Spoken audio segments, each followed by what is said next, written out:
صل على سيدنا محمد وأشغل الظالمين بالظالمين. Beruntung kita menjadi umat baginda Nabi besar Muhammad, umat yang selalu dirindukan oleh Nabi, umat yang dimana qala Rasul sallallahu alaihi wasallam, Nabi Muhammad sallallahu alaihi wasallam bersabda di dalam hadisnya, idza yushaku ahadukum bisyaukatin fi rijlih la ajidu ala maha fi qalbi. Apa kata Nabi?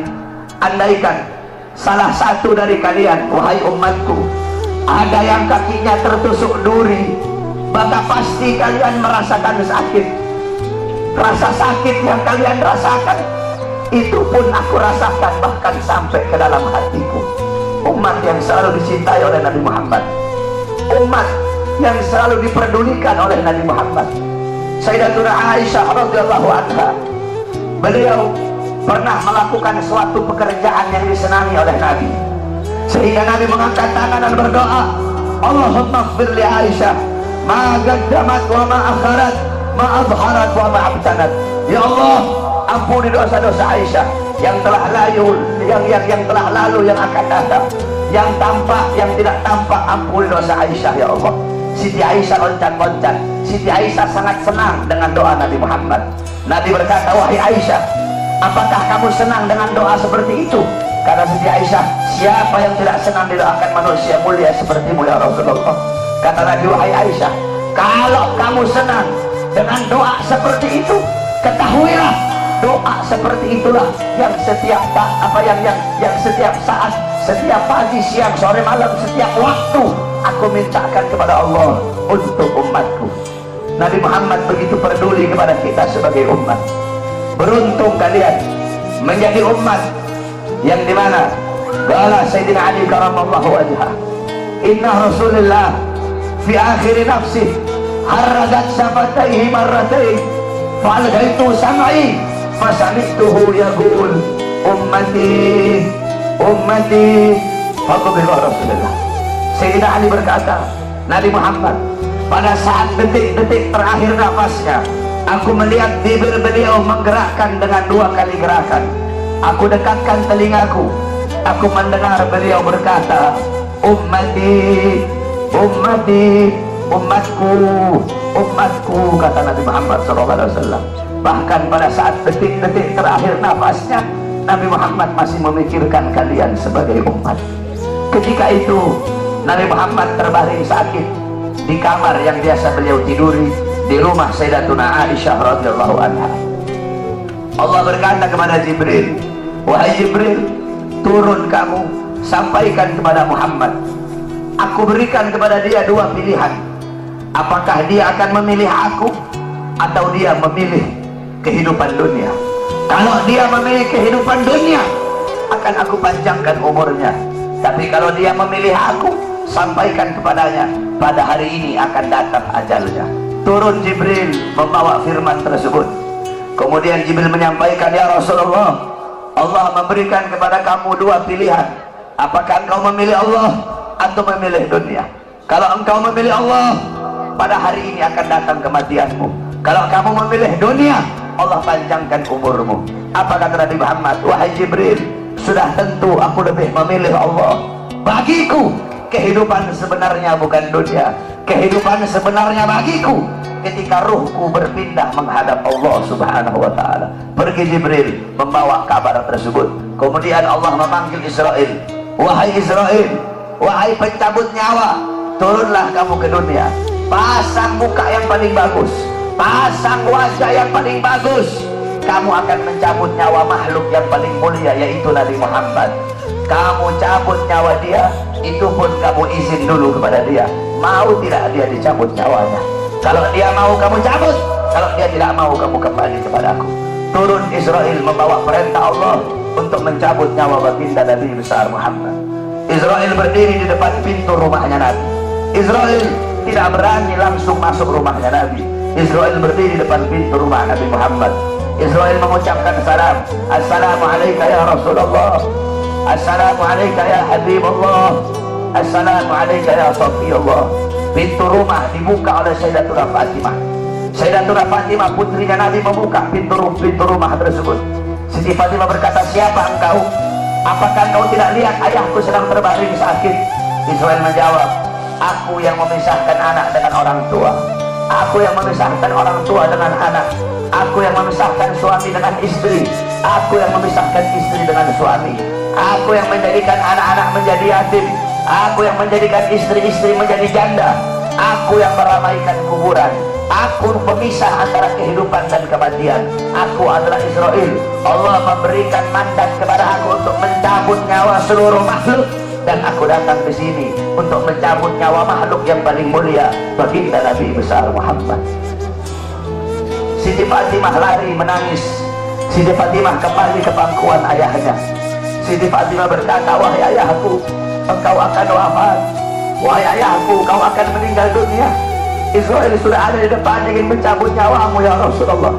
Rasulullah berkata, jangan kau bersedih wahai Fatimah. Wahai Fatimah, ketahuilah, setelah kematianku, engkau adalah manusia yang pertama kali akan menyusulku.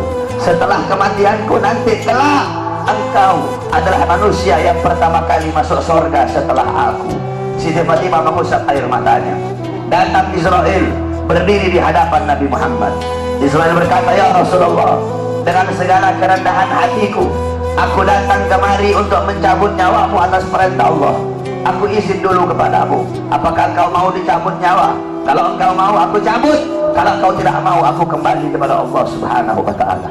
Nabi Muhammad berkata, ya Jibril, wahai Jibril, aku belum puas meninggalkan umatku kalau belum diberi jaminan oleh Allah Subhanahu wa ta'ala. Nabi Muhammad masih memikirkan nasib kita sebagai umat. Nabi Muhammad pergi menghadap apa? Jibril pergi menghadap Allah. Jibril berkata, ya Allah, kekasihmu Rasulullah meminta jaminan untuk umatnya. Apa kata Jibril? Ya Rasulullah, ya Allah, kekasihmu meminta jaminan untuk umatnya. Allah berkata, Allah berfirman, fa'auhallahu ta'ala ala Jibril, basyirhu ya Jibril, innahu awwalu nasin kharijun minal ardi idha bu'isu wa sayyiduhum idha jami'u fabasyirhu innal jannah muharramatun alal umam qabla an tadkhuluha ummatuh. Allah berkata kepada Jibril, wahai Jibril, sampaikan kepada kekasihku Muhammad, dia adalah manusia yang pertama kali akan aku bangkitkan dari dalam kubur. Dia adalah manusia yang menjadi pemimpin seluruh manusia di dunia dan akhirat. Dia menjadi pemimpin kelak ketika hari kebangkitan. Dan sampaikan kepadanya, jaminan dariku, surga aku haramkan untuk dimasuki oleh umat manapun sebelum surga dimasuki oleh umatnya. Turun Jibril bawa wahyu tersebut. Rasulullah berkata, al-an qarrat aini, sekarang aku senang, sekarang aku puas. Cabutlah nyawaku wahai Israel. Dicabut nyawa Nabi Muhammad SAW. Ketika dicabut nyawa Nabi Muhammad mendesak. Nabi Muhammad berkata, kata, dicabut lagi nyawa Nabi Muhammad. Nabi Muhammad berkata, Nabi Muhammad merasakan sakit. Di sebelah kanannya Nabi ada sebuah cawan berisi air. Nabi Muhammad letakkan tangannya di cawan tersebut. Beliau usap air keringat yang keluar dari wajah beliau. Kemudian beliau berkata, wahai Israel, apakah seperti ini rasa sakit dicabut nyawa? Israel berkata, iya ya Rasulullah, seperti itulah rasa sakit dicabut nyawa. Nabi berkata, apakah rasa sakit seperti ini juga yang nanti bakal dialami oleh umatku? Apakah rasa sakit seperti ini yang nanti bakal umatku rasakan wahai Israel? Israel berkata, ya Rasulullah, rasa sakit seperti itulah yang nanti bakal dialami oleh umatmu. Rasa sakit seperti itulah yang nanti bakal dirasakan oleh umatmu. Mendengar itu Nabi Muhammad menangis. Nabi Muhammad mengangkat tangan. Doa terakhirnya Nabi Muhammad, harapan terakhirnya Nabi Muhammad, doa yang menutupi wafatnya Nabi Muhammad SAW. Beliau mengangkat tangan dan berdoa, Allahumma khaffif ala ummati fi sakratil maut. Ya Allah, ringankanlah sakratul maut umatku. Ya Allah, permudahkanlah sakratul maut umatku. Aku nabi mereka, aku pemimpin mereka. Aku menanggung jawab mereka ya Allah. Biar aku menanggung seluruh rasa sakit sakratul maut umatku. Biar aku menanggung beban penderitaan rasa sakit mereka ya Allah. Umatku tidak akan kuat, mereka tidak akan sanggup ya Allah. Biar aku Muhammad menanggung rasa sakit sakratul maut umatku. Apa yang telah kau lakukan untuk Nabi Muhammad? Apa yang telah kau korbankan untuk Nabi Muhammad? Nabi Muhammad berjuang untuk kalian. Nabi Muhammad menanggung rasa sakit sakratul maut kalian. Karena begitu cinta beliau kepada kalian sebagai umat. Saya dan kalian, kita tidak bisa membalas jasa-jasa Nabi Muhammad SAW. Sekalipun kalian merangkak dari rumah kalian menuju kuburnya Nabi Muhammad, kalian tidak akan bisa membalas jasa-jasa Nabi Muhammad SAW. Oleh karena itu saudara-saudaraku sekalian, setelah Nabi Muhammad wafat, banyak para sahabat-sahabat yang tidak kuat hidup. Ada sahabat yang berdoa, ya Allah, cabut kedua mataku. Untuk apa lagi aku melihat? Nabi sudah wafat, cabut kedua mataku. Aku tidak lagi mau melihat selain memandang wajah Nabi Muhammad. Ketika itu juga dia dibutakan oleh Allah Subhanahu wa Ta'ala. Ada yang angkat tangan, ya Allah, cabut nyawaku. Aku tidak lagi mau hidup. Untuk apa aku hidup? Nabi Muhammad sudah wafat, cabut nyawaku ya Allah. Ketika itu juga Allah cabut nyawanya. Kemudian ada seorang perempuan, ada seorang wanita, qalat li Aisyah, ya Aisyah, ikshif li qabrin Nabi. Wahai Aisyah, bukakan untukku kuburnya Nabi Muhammad. Dibuka kuburnya Nabi oleh Siti Aisyah. Masuk ini perempuan, fabakat hatta matat. Wanita ini menangis depan kuburnya Nabi sampai dia mati saat itu juga. Ketika itu banyak para Allahumma salli ala sayyidina Muhammad wa ashfi li Allah